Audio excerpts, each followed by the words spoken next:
કેજરીવાલજીએ એક નિવેદન આપ્યું હતું કે ભાજપ અને કોંગ્રેસ એ સિક્કાની બે બાજુ છે, પરંતુ ક્યાંક ભાજપના નેતાઓ દ્વારા એવું કહેવામાં આવ્યું છે એ બાદ કે આમ આદમી પાર્ટીએ કોંગ્રેસ સાથે ગઠબંધન કર્યું હતું, ભાજપે નહીં. એટલે કહેવાનો ભાવાર્થ એ છે કે ગુજરાતમાં 30 વર્ષથી તો આમ આદમી પાર્ટી નથી જ. અમે તો આ છેલ્લા 5 વર્ષથી આવ્યા, હજુ 5 ક્યાં થયા છે? અમે નતા એ દિવસે શું હતું? તે દિવસે કેમ કોંગ્રેસ પાર્ટી જીતી ન ગઈ? કેમ તે દિવસે ભાજપ પાર્ટીની ઉપર હુમલો ન થયો? કેમ તે દિવસે આ નતું? અમે આવ્યા એટલે અમારા ઉપર આરોપ છે ને. પણ અમારે આવવું શું કામ પડ્યું રાજનીતિમાં? આ ભાજપ ને કોંગ્રેસ બંને ભેગા મળીને ઘોર ખોદી એટલે જ તો અમારે આવવું પડ્યું.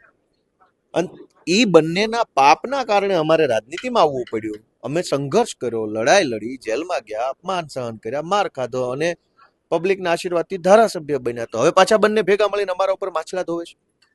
અમારું તો આજે એ કેવું છે કે તમે બંનેએ તમારું કામ કર્યું હોત, સત્તા પક્ષે જનતાની સેવા કરી હોત ને વિરોધ પક્ષે સત્તા પક્ષ ઉપર દબાણ રાખ્યું હોત, તો અમારે ક્યાં રાજનીતિમાં જ આવવાનું હતું?